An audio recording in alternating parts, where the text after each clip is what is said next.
अशा पद्धतीचा एक बिल काल मुख्यमंत्र्यांनी मांडलेला होता. खरं तर आज राज्याच्या मंत्रिमंडळातही सगळ्या ज्या काही घोषणा झाली, मंत्री झालेत, नागपूरमध्ये झाले आणि बिचारे अजून एक पोटफोल त्यांना मिळालं नाही. त्यांना काही कळतच नाही की आम्ही नेमकं काय आमचं मंत्रीचं काम आहे की नाही आहे. बिनपगारी सध्या आता त्यांचं काम चाललेलं आहे. त्यामुळे गंमत लोकशाहीची या पद्धतीनं चाललेली आहे असं आम्हाला वाटतं आहे. की सरकार त्यांचा आहे, काय निर्णय घ्यायचे स्वतःच मुख्यमंत्र्यांनी सगळे खाते आपल्याकडे ठेवावं का आम्हाला वाटतं काय करायचं तो त्यांचा. पण काय होतं की लोकशाहीची थट्टा आहे.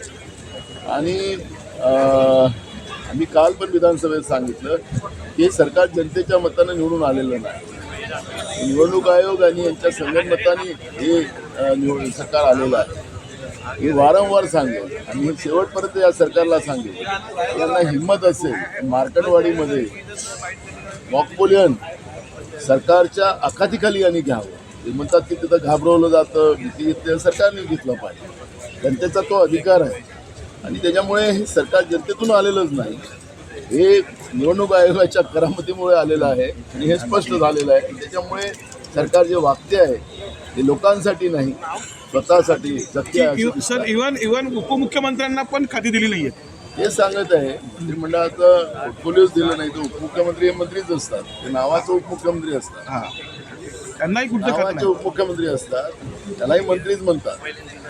आणि म्हणून मी तुम्हाला सांगतो की आखरी मी जे तुम्हाला कारण सांगितलं की जनतेतून आलं असतं तर यांना जनतेची भीती असती. आणि जनतेची भीती नाही म्हणून सरकार आपल्या पद्धतीने वागते. सर आज चहापानाचा कार्यक्रम होता. आम्ही नागपूरच्या अधिवेशनात सर आज चहापानाचा कार्यक्रम होता मुख्यमंत्र्यांसोबत, दोन्ही उपमुख्यमंत्री आणि दोघे वेगवेगळे गेले.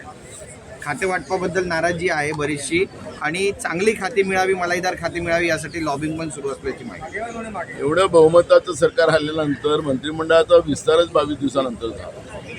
आता पोर्टफोलिओला किती दिवस लागतात ते मला माहिती नाही. त्यामुळे हा गोंधळच महाराष्ट्राच्या मंत्रिमंडळात चाललेला आहे आणि ती जनता बघते. पण महाराष्ट्राच्या इतिहासात पहिल्यांदाच असं घडेल सर. महाराष्ट्राच्या इतिहासात पहिल्यांदाच असं घडेल. आरक्षण रद्द केलेलं आहे. त्यामुळे आधी जमिनी गेल्या होत्या प्रकल्पासाठी आणि आता तरुणांच्या नोकऱ्या सुद्धा गेलेल्या आहेत. 22 गावांच्या पुनर्वसनाचा प्रश्नही अद्याप प्रलंबित आहे. गोसेखुर्द प्रकल्पाचे प्रश्न फार भयानक आहे. CSR वाढतं कारण की 4 पिढ्या संपल्या, गोसेखुर्द पूर्ण व्हायला लागली. अजूनही गोसेखुर्द पूर्ण झालेलं नाही. आणि म्हणून आम्ही सरकारला वारंवार सांगितलं होतं. मी विधानसभा अध्यक्ष असताना सरकारला त्यावेळेस सूचना केलेल्या होत्या की ज्याप्रमाणे तुमच्या सगळ्या गोष्टीचा CSR वाढतो, मग शेतकऱ्यांच्या जमिनीचा CSR त्यांच्या किमती वाढतात, त्याप्रमाणे त्यांना मोबदला मिळाला पाहिजे. तुम्ही ज्यावेळेस जमिनी संपादित करतात त्यावेळेस आम्ही सांगतात की ते आम्ही 95 मध्ये संपादित केल्या होत्या. पण त्या ठिकाणी त्याचा वाद चालला होता की एवढ्या कमी दरात आम्ही ह्या जमिनी देणार नाही. आणि मग त्यांच्या मुलांनाही सुद्धा नोकरी देण्याचं आमिष त्या काळामध्ये दिलेलं होतं. सरकारला जमिनीचा योग्य मोबदला दिला पाहिजे आणि दुसरं सरकारने त्यांच्या अपत्यांना नोकरी दिली पाहिजे कारण की तो त्यांचा अधिकार आहे. त्यांचा पूर्ण संसार, त्यांची घरं आणि पुनर्वसनाच्या बाबतची अजूनही योग्य पुनर्वसन लोकांचं झालेलं नाही. त्या पद्धतीची भूमिका लोकांची आहे. कालच गोसेखुर्दमध्ये महिलांनी त्या ठिकाणी पाण्यामध्ये उतरून दिवस आणि रात्रभर त्या पाण्यामध्ये राहिल्या. पण सरकारचं लक्ष वेधण्याचा त्यांनी प्रयत्न केला पण सरकारला त्याचं घेणं देणं नाही. अशा पद्धतीचं चित्र दिसतंय. आज आम्ही ती भूमिका विधानसभेत मांडू. कांदा उत्पादक पुन्हा अडचणीत आले. सर समन्वयाचा कुठे अभाव दिसतोय. समावेश होता. आता असं म्हणताय काठमांडूमध्ये बैठक झाली, त्याच्यामध्ये जर महायुतीचं सरकार आलं तर ते अस्थिर करण्याची चर्चा त्या बैठकीत झाली. काल 10 ठिकाणी NIA छापे टाकलेले आहेत. काही लॅपटॉप सिम कार्ड सुद्धा अरेस्ट. मी काल मुख्यमंत्र्यांना पत्र दिलं, स्वतःहून दिलं, स्वतः जाऊन दिलेलं आहे.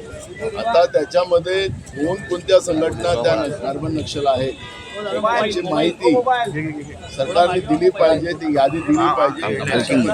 पत्रकार दिलेलं आहे, अजूनपर्यंत कुठलंही उत्तर आलेलं नाही. सर संजय राऊतांनी आता नारा दिलाय स्वबळाचा. संजय राऊत म्हणतात आता स्वबळाच्या वरती आम्ही निवडणुका लढवू, स्वबळावरती जे काय करायचं ते करू. त्यांनी थांबवलं कोणी? थांबवलं कोणी?